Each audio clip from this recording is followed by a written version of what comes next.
నమస్తే. Anjan, AVP Nizam college president. Akhila Bharata Vidyarthi పరిషత్ కొన్ని సంవత్సరాల నుంచి ఈ రాష్ట్ర ప్రభుత్వం పైన ఏదైతే స్కాలర్‌షిప్‌లు అయితే పెండింగ్‌లో ఉన్నాయో దాంట్ల కోసం పోరాటాలు చేస్తూనే ఉంది. ఆ పోరాటాలు చేస్తూనే ఉన్నా గానీ, ఈ రాష్ట్ర ప్రభుత్వానికైతే సోయి లేకుండా పనికిరాని పథకాల పైన బడ్జెట్‌లు పెట్టుకుంటా ఈ విద్యారంగాన్నయితే పట్టించుకోలేకపోతుంది.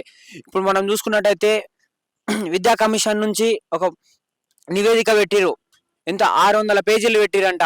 600 పేజీలలో ఈ స్కాలర్‌షిప్ అవసరం లేదని ఆకులూరి మురళి ఈ రాష్ట్ర ప్రభుత్వానికి ఇచ్చిండు. అయ్యా, నీ పిల్లలకి స్కాలర్‌షిప్ అవసరం లేదేమో, ఈడ ఉన్న బడుగు బలహీన వర్గాల నుంచి వచ్చి చదువుకోవాలనుకున్న విద్యార్థులకు స్కాలర్‌షిప్ అవసరం.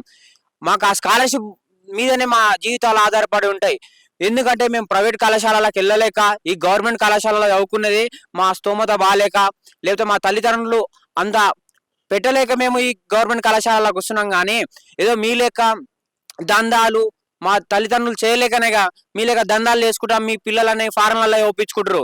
కానీ అఖిల భారత విద్యార్థి పరిషత్ ఒకటే చెప్తుంది, ఇప్పుడున్న రాష్ట్ర బడ్జెట్లో కానీ విద్యారంగానికి 15% నిధులు కేటాయించకపోతే అసెంబ్లీ గేట్లు బద్దలగొట్టి సీఎం క్యాంప్ ఆఫీస్కి వస్తామని చెప్తున్నాం.